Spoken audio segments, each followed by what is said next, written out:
বিষয়, যেখানে আমরা দেখলাম যে হুমায়ুন কবির তৃণমূল বিধায়ক তিনি যখন টাকা দিতে গেলেন তামান্নার মাকে, তিনি সেই টাকা প্রত্যাখ্যান করেছেন এবং সেই সূত্রে আমরা কথা বলেছিলাম অভয়ার বাবার সঙ্গে।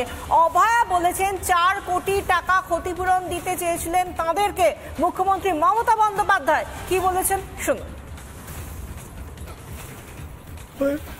মাঝখানে শোয়ানো ছিল, তখনই টিসি নট একজন সরকারি পদাধিকারী, একজন এমএলএ যেরকম সেরকম একজন সরকারি পুলিশ পদাধিকারী, একজন আইপিএস অফিসার, তিনি আসছেন আমাকে টাকার বান্ডিল দিয়ে ব্যাপারটাকে সেটেলমেন্ট করার জন্য, আর কিছুই নয়।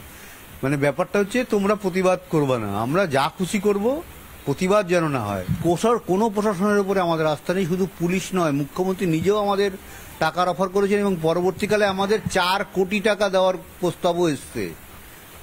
এইরকম মানে টাকা দিয়ে আমাদের মুখ বন্ধ করার অনেকদিন ধরে চেষ্টা করছে, কিন্তু কোনো রকম ভাবে আমাদের মুখ বন্ধ করতে পারছেন না, সেটা ওনারা খুব দুঃখ পাচ্ছেন আমার মনে হয়। আমরা চেষ্টা করছি লড়াই চালাবার, সেই লড়াই ওনারা চালাতে দেবেন না, সেটা আদালতের সামনে গিয়ে তারা অনেক প্রমাণ করে দিচ্ছেন। অভয়ার বাবা যে কথা বললেন যে টাকা দিয়ে মুখ বন্ধ করার চেষ্টা করা হয়েছিল যখন আরজিকর কাণ্ডে তার মেয়েকে তারা হারিয়েছিলেন, সেই সময় তাদেরও মুখ বন্ধ করার চেষ্টা করা হয়েছিল যাতে তারা বিচার না চেয়ে যাতে টাকা নিয়ে চুপ করে যান, সেই জন্যই তারা, এবং এমনকি মুখ্যমন্ত্রী 4 কোটি টাকা দিতে চেয়েছিলেন বলে সরাসরি অভিযোগ করছেন অভয়ার বাবা। এবং সেই সঙ্গে অভয়ার মা যে কথা বলছেন সেটাও বিস্ফোরক অভিযোগ, তৃণমূল না করলে মেরে দিচ্ছে। তামান্নার পরিবার যদি প্রভাবশালী হতো তাহলে তামান্নাকে মরতে হতো না, বলছেন অভয়ার মা। আমরা আগে শুনেছি ইংরেজ আমলে নীল বিদ্রোহ শুনেছি, নীল চাষ করানো হতো জোর করে করে, আর এখন যারা তৃণমূল না করবে তাদের জোর করে করে এইভাবে মেরে দেওয়া হবে। আমি দেখছি তামান্নার মা যদি প্রভাবশালী হতো, যদি তৃণমূল করতো, তাহলে হয়তো তামান্না এভাবে প্রাণটা যেত না। আজকে আমার মেয়ে, আমরা যদি প্রভাবশালী হতাম, আমার মেয়ের মেধা থাকা সত্ত্বেও আমরা কিচ্ছু করতে পারিনি, তার কাজের জায়গায় তাকে ধর্ষিত হতে হয়েছে, খুন হতে হয়েছে। তাদের এই অভিযোগ অনুযায়ী তাহলে কি এ রাজ্যে বাঁচতে গেলে এবং সেই সঙ্গে যদি কোনো অপরাধের বিচার চাইতে হয় তাহলে শুধুমাত্র শাসক দলের হতে হবে, শাসক দলের একনিষ্ঠ হতে হবে, তবেই প্রাণে বাঁচবো আমরা, আর না হলে বিচার চাইলে বিচারও পাবো না, প্রাণেও বাঁচবো না। এই নিয়ে কি বলছেন সুকান্ত মজুমদার, রাজ্য বিজেপির সভাপতি, শুনুন।